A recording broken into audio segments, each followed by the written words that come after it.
nākot uz šejieni, es īsti nevarēju atcerēties, kas tur ir uzgleznots. Toties es atcerējos tā darba noskaņu un emocionālo tādu stāvokli. Un tas arī ir tieši tas, ko es gleznoju. Es nekad negleznoju priekšmetus vai konkrētas lietas. Tanī pašā laikā es arī neesmu abstrakts, jo man ir kaut kādi tēli vienmēr. Tātad šis darbs arī to izsaka, ka man svarīgais nevis saturs, ja, bet tanī laikā, jau tas bija 30 gadu atpakaļ, protams, ka glezniecībā galvenais ir forma.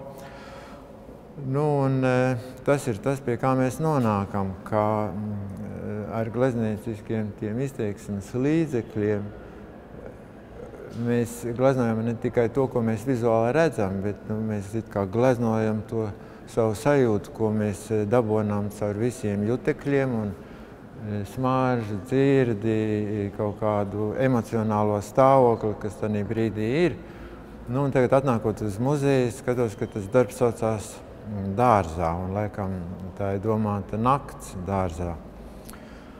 Bet tas nebija tā, ka es gribētu uzgleznot tieši dārzu naktī, bet acīm redzot, tā bildē veidojoties, tā noskaņa rodās tāda, kas man ir asociējusies ar to dārzu naktī. Kad jūs ieiet naktī, tur ir kaut kāds klusums vai skaņas vai smaržas vai bailīgums, vai ja tur ir iespējams vairākas personas, tad tās atkal savstarpēji jūs ietekmē un viss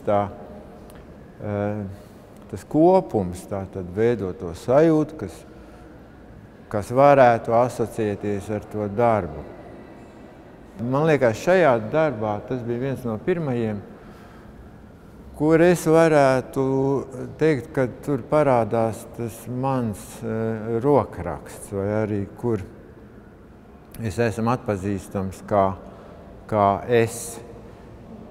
Un ar to es gribētu turpināt, ka tas ir par to saturisko un formu, ka, manuprāt, glezniecības saturs ir pats mākslinieks, jo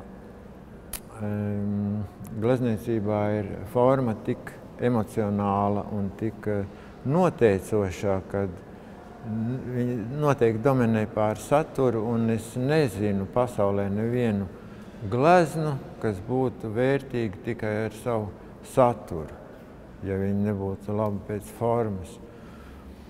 Līdz ar to,